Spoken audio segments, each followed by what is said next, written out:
En Oriente Medio, la guerra sigue escalando en el 10º día de ataques cruzados, más de 5 semanas después de que Donald Trump anunciara un supuesto acuerdo de paz con Irán. Jordania y Bahrein, países aliados de Estados Unidos, reportaron este martes ataques con drones y también con misiles. Teherán atacó además un carguero en el estrecho de Hormuz, mientras que Washington volvió a bombardear posiciones en el sur de Irán. Y el presidente de Estados Unidos amenazó con más ataques si mueren más soldados de su país, como ocurrió la semana pasada en Jordania. Tras casi 5 meses de una guerra que parece no tener fin, amenazó además con abrirse o reactivarse, o amenaza con abrirse o reactivarse otro frente en la región, por el anuncio de los rebeldes hutíes de Yemen, aliados de Irán, de un bloqueo marítimo en el Mar Rojo dirigido contra Arabia Saudita. Y un bloqueo que, de concretarse, podría agravar la crisis energética en los mercados globales por los problemas que la guerra causa desde hace meses, con mayor o menor intensidad, al tráfico marítimo en el estrecho de Hormuz. ¿Es esta escalada el fin de las negociaciones de paz que ambas partes adelantan en Pakistán, en esta guerra que, como decíamos, parece no tener fin?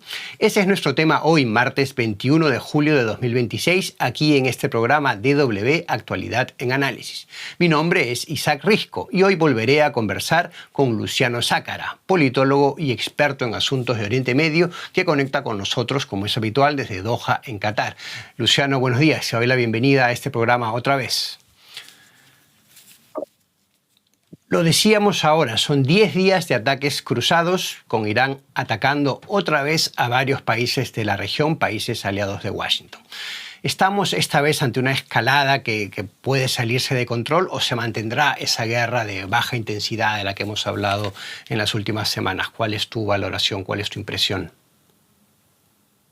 Bueno, siempre una escalada de este tipo puede llevar a errores de cálculo que impliquen una ampliación del conflicto indeseada por parte de los dos actores. Pero por ahora parece ser que tanto Estados Unidos como Irán siguen con la lógica de una guerra de baja intensidad, de objetivos limitados, de alcance limitado, con materiales limitados. Estados Unidos está centrándose en destruir infraestructura, en destruir infraestructuras militares y civiles, de tratar de reducir al máximo la capacidad militar iraní.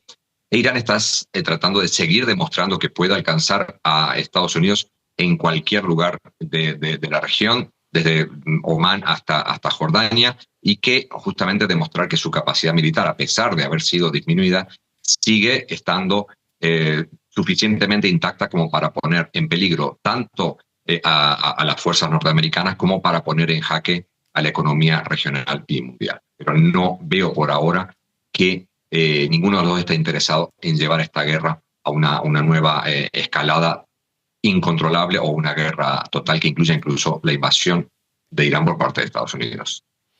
Hablabas ahora de Irán demostrando o queriendo demostrar que puede atacar a Estados Unidos en cualquier parte. Los ataques parecen haberse centrado en estos últimos días en Jordania, que es un país que ya que fue blanco de ataques en las primeras semanas, los primeros meses de la guerra, y en el que hay varias bases de Estados Unidos, ¿no? Me gustaría que nos ayudes a entender un poco qué tan clave es Jordania para Estados Unidos y por qué Irán está apuntando ahora en particular, o al menos esa es la impresión, hacia Jordania. Bueno, creo que Irán está tratando de demostrar que tiene capacidad de diversificación de objetivos y que países como Jordania, que antes habían sido tocados pero no tan fuertemente, pueden ser parte también de esta estrategia defensiva por parte de Irán. En un país en el que está... si bien no existen oficialmente bases permanentes de Estados Unidos, sí existe una cantidad de fuerzas importantes y desde allí se controlan distintos aspectos que tienen que ver con el movimiento de tropas norteamericanas hacia Irak, Siria y sobre todo la defensa de Israel. Creo que están tratando de dar Irán a entender a través de este mensaje que Irán está preocupado no solo de la defensa de Irán, sino también de la defensa del contexto regional en el cual Irán también sigue pretendiendo tener cierto impacto, como es en su lucha en contra de Israel y en sus intereses que tiene también en Irak y en Siria, en este caso, para lo cual Jordania es fundamental. Es una buena especificación que decías que no hay bases militares como tal, pero es un país clave para el tránsito militar de Estados Unidos, ¿no? Para los movimientos militares de Estados Unidos. Bahrein dijo hoy que interceptó varios ataques, incluso misiles, creo, drones, de todas maneras. ¿Cuál es la situación en los demás países del Golfo, también en el que te encuentras tú? ¿Están sufriendo tanto las consecuencias de la guerra como en las primeras semanas, cuando muchos de esos ataques se dirigían a los estados del Golfo? Bueno, sin duda Bahrein y Kuwait son los que más están siendo afectados en esta nueva escalada. Kuwait es un lugar fundamental que se utiliza de reabastecimiento por parte de las tropas estadounidenses y también se han lanzado ataques desde allí. Es un lugar de movimiento de tropas hacia Irak también. Por lo tanto, ha sufrido y está sufriendo mucho, no solo en las infraestructuras militares estadounidenses, sino incluso en ciertas infraestructuras civiles como plantas potabilizadoras o plantas de producción de energía, lo cual los pone en una situación mucho más complicada que incluso en marzo y abril al principio de la guerra. Bahrein, como siendo la sede de la Quinta Flota, también está siendo objeto de los mayores ataques. Los otros países en mucho menor medida. Emiratos no está siendo atacado como lo fue en la primera etapa de la guerra, que fue muy fuerte, que ha sido el país que más ataques ha recibido, ahora no tanto. Qatar sufrió al principio de la ofensiva unos ataques, luego se interrumpió durante el periodo de luto por la muerte de Sheikh Hamad, se reinició apenas terminó ese luto por un día y luego no ha vuelto a haber ataques importantes, o no ha vuelto por lo menos a haber ataques reportados en el caso de Qatar. Omán es el país que por ahora ha visto menos ataques, pero sí ha visto ataques a barcos que circulan por las aguas, que ya sean de Emiratos o de Omán, lo cual también los pone en una situación de riesgo, que como dije antes, esto puede llevar a errores de cálculo y que esto derive en mayores digamos, desarrollos militares. Pero por ahora todos los países del Golfo tienen una situación de riesgo, unos más y otros menos, pero no llega al nivel de intensidad que se estaba teniendo al principio de la contienda en marzo. Luciano, me gustaría que hablemos de ese otro frente que mencionábamos al comienzo, que parece que se está abriendo y que no sé si está vinculado con esta guerra. Eso me gustaría conversarlo contigo.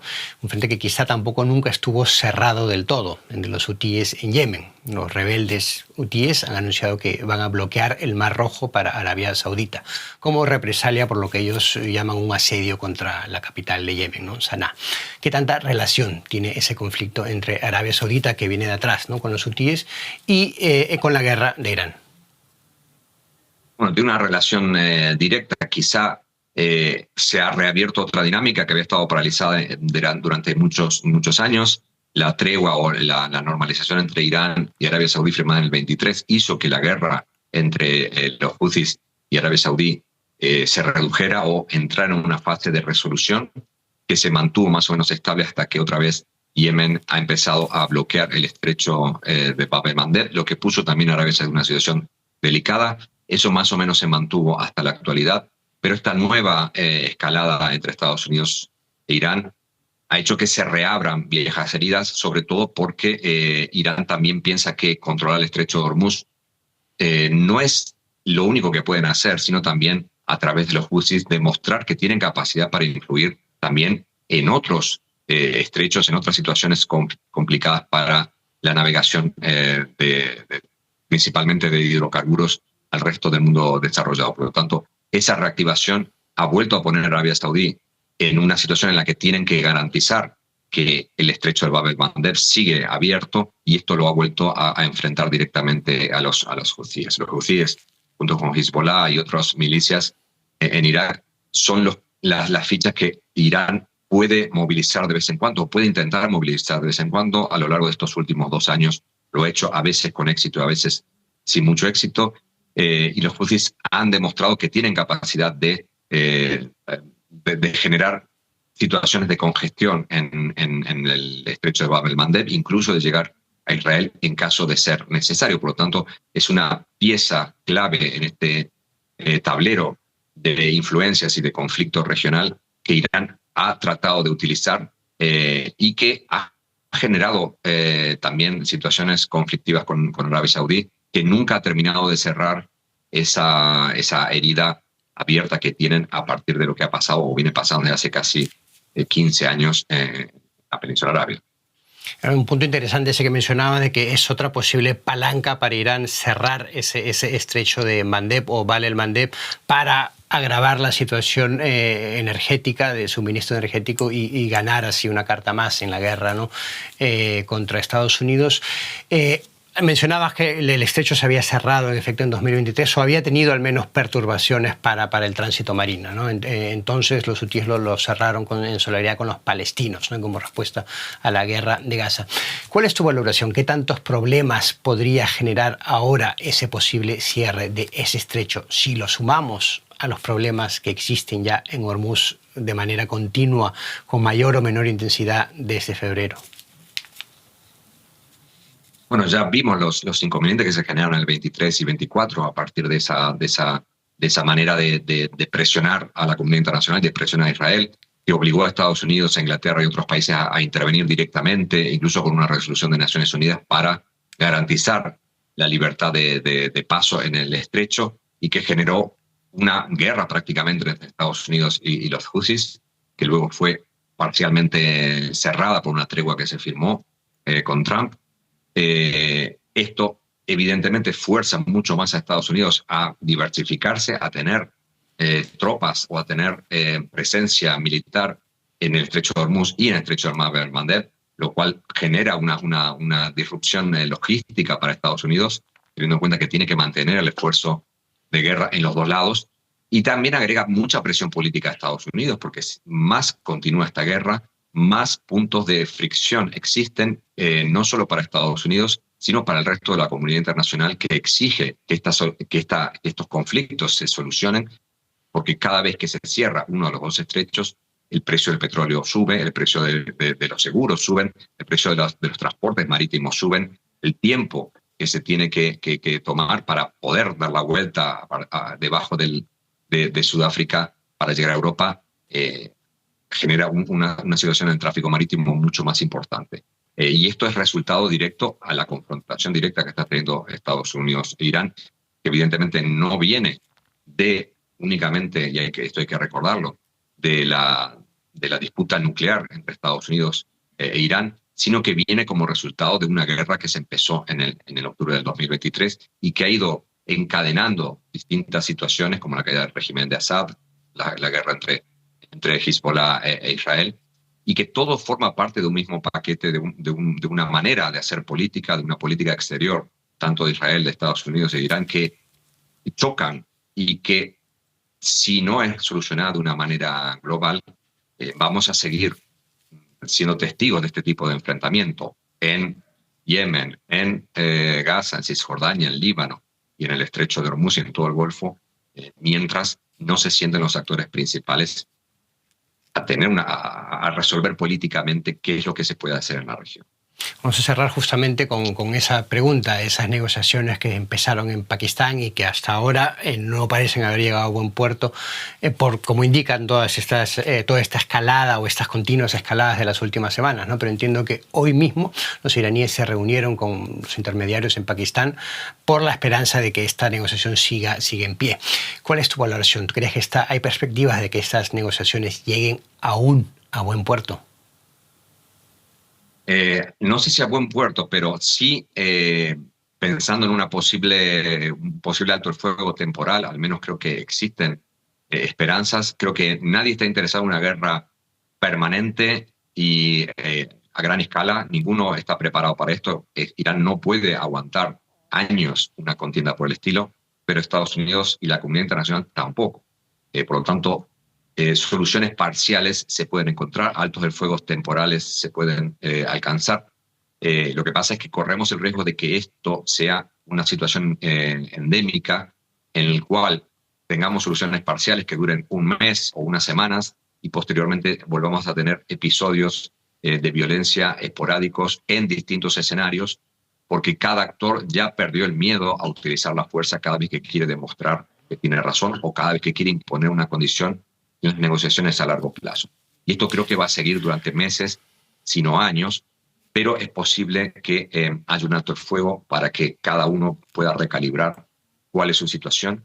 Pero lo que dije antes, si no hay una solución global a todas las situaciones que se están dando, empezando por Gaza, empezando por Cisjordania, siguiendo por Líbano, es muy difícil pensar que una tregua entre Estados Unidos e Irán vaya a durar mucho más tiempo. Y sin hablar del conflicto nuclear que aún sigue sin resolverse. Algo que lo hace también todo mucho más difícil, ¿no? Si esperamos, o sea, como bien dices, una solución global, son mucho más frentes, mucho más problemas que solucionar. Luciano, me quiero permitir una última pregunta a raíz de lo que decías que Irán no puede permitirse aguantar muchos años.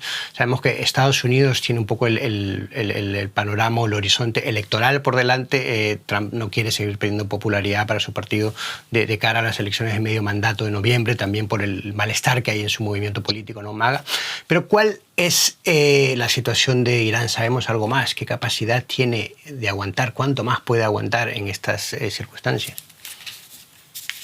Bueno, no, la verdad que no se sabe a ciencia cierta. Lo que se sabe es que, a pesar de haber estado principalmente obliterada o incluso su capacidad militar reducida, sigue generando situaciones conflictivas e irresolubles para Estados Unidos. Esta campaña de 10 días se ha centrado no solo en la infraestructura militar en las islas, en Qeshm y en el sur, en Bandar Abbas y en otros lugares, sino también en el interior de Irán, que se supone atacando infraestructuras de comunicaciones norte-sur para evitar que lleguen materiales al sur. Y sin embargo, Irán sigue teniendo capacidad suficiente como para generar situaciones de peligro. Es verdad que no genera daño o grandes daños, pero sí genera situaciones de peligro que obligan a cerrar aeropuertos, a buscar alternativas energéticas, de agua, etcétera, etcétera. Por lo tanto, esto puede durar años. Irán tiene capacidad para producir algo mínimamente que, una vez disparado un dron, genera una situación de inseguridad que obliga a paralizar un país o varios países al mismo tiempo. Esto es impredecible e incalculable. Que Irán pierda capacidad misilística es algo que a la larga puede llegar a pasar, pero por ahora eso no está demostrado. Y seguimos estando en esta guerra que parece, en efecto, no tener fin, y este conflicto de baja intensidad, en el que seguimos pendiente de una posible solución, quizás, o un alto el fuego temporal, como decías, quizá con esas negociaciones en Pakistán, y seguro que es un tema que volveremos a tratar con tu apreciado análisis en este formato. Luciano Zácara, te agradezco por hoy mucho este análisis, ha sido muy interesante, y hasta la próxima ocasión. Hasta la próxima, muchas gracias.